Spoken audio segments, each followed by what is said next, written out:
las cuentas que algunas veces de pronto nos generan un poquito de pánico, un poquito de como que cómo es esto que en una parte dice un nombre y en otra parte el mismo nombre y qué significa.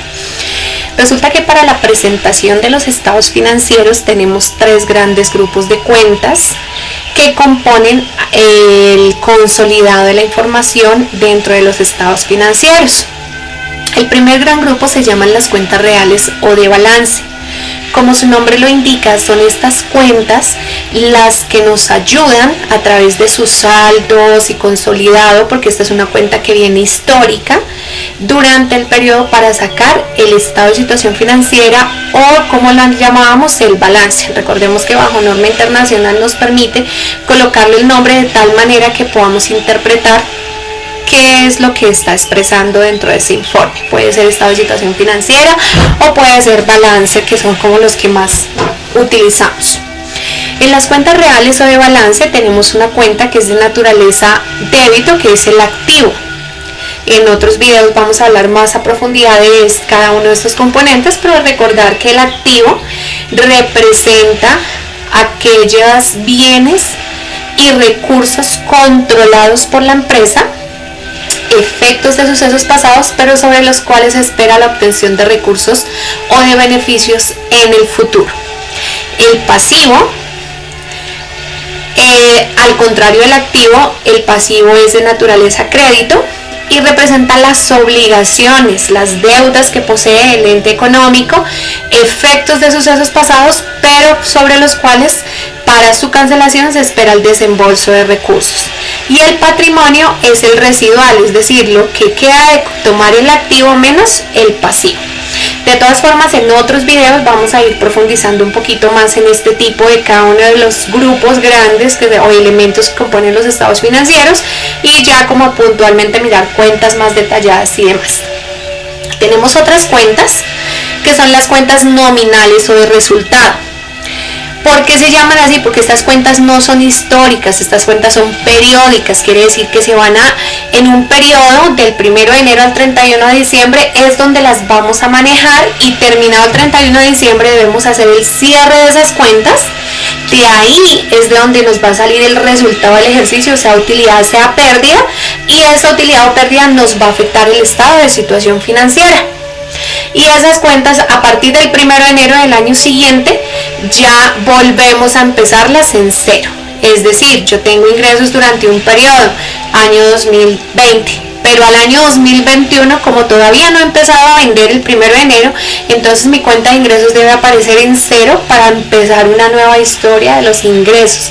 Recuerden que como hablamos de resultado, en estas cuentas se va a ver la gestión administrativa o directiva de las personas que guían la empresa.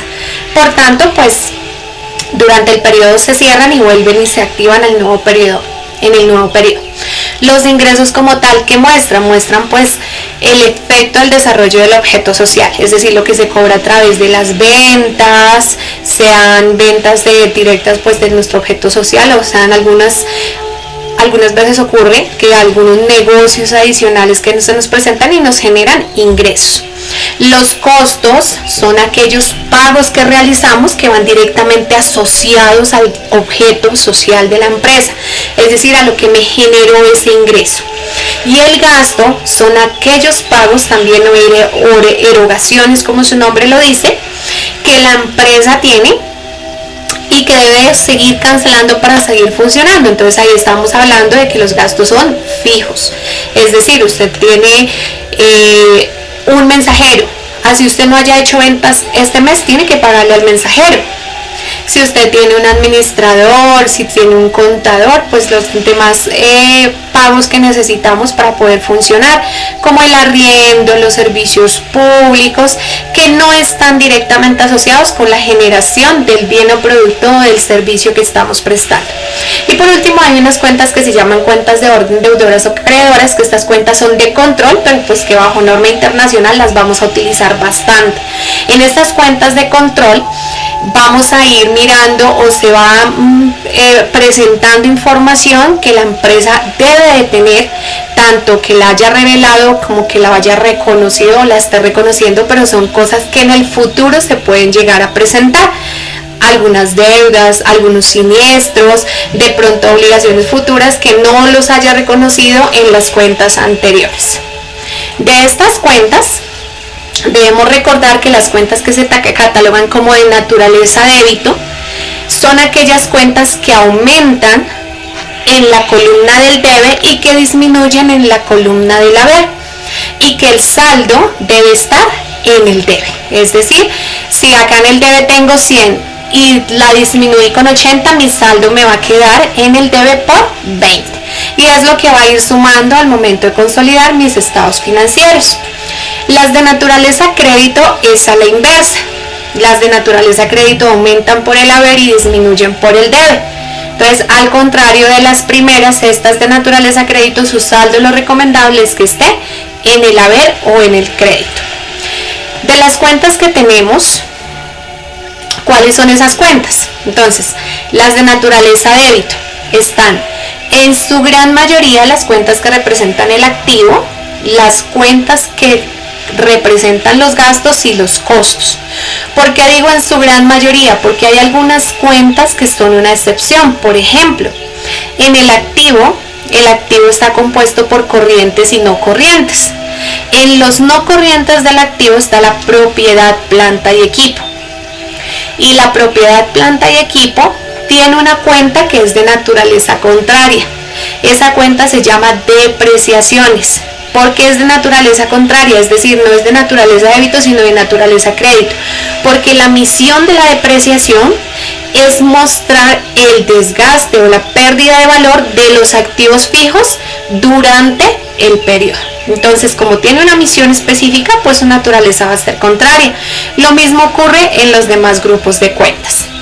A nivel de cuentas de naturaleza crédito, que son las que aumentan en el crédito y disminuyen en el débito, tenemos el pasivo, el patrimonio y los ingresos. El manejo de todas estas cuentas nos va a llevar a identificar los asientos contables. Los asientos contables, recuerden que son la forma en que vamos a reconocer los hechos económicos en el desarrollo del día a día del objeto social de la empresa. Entonces hay dos tipos de asientos contables, un tipo que es asiento contable simple y otro que es asiento contable compuesto. ¿Cuál es la diferencia de los dos? Cuando hablamos de un asiento contable simple, es aquel asiento que solamente me pide que manejemos dos cuentas, una que va a ser registrada en el débito y otra que va a ser registrada en el crédito. Es decir, voy a consignar, tengo mi plata en la caja y la llevo al banco. Entonces mi caja la acredito y el banco la debito. Lo debito. Ahí en ese caso tengo mi asiento, mis sumas iguales. Está el asiento contable compuesto, que usa más de dos cuentas. Puede ser una deudora y varias acreedoras, una acreedora y varias deudoras, o varias deudoras y varias acreedoras. Recordemos que para el momento de contabilizar o de registrar, de reconocer el asiento contable dentro de los libros, debemos de cumplir con un principio que es el de partida doble, y es el principio que nos dice que la suma de los débitos deben ser iguales a los créditos. Pueden ser asientos contables simples o compuestos, lo importante es que siempre la suma de débito debe ser igual al crédito. Un ejemplo de partida doble es lo que podemos ver acá, donde dice que hicimos una consignación de 100,000 pesos. Entonces, ¿qué hicimos? La caja, que era donde teníamos el dinero, la disminuimos. Recordemos que caja es una cuenta del activo que aumenta en el debe y disminuye en el haber. La disminuimos por 100,000. Y el banco, que también es una cuenta del activo, es aumentado por 100,000. Si yo sumara aquí débitos y créditos, entonces ¿qué tendríamos? 100,000 en el debe de bancos y 100,000 en el crédito de caja. O sea, es decir, que tenemos sumas iguales, por tanto se cumple la partida doble. No es más por el momento, espero les haya gustado el video. Cualquier inquietud lo pueden dejar ahí en las observaciones, cualquier recomendación de mejora y demás.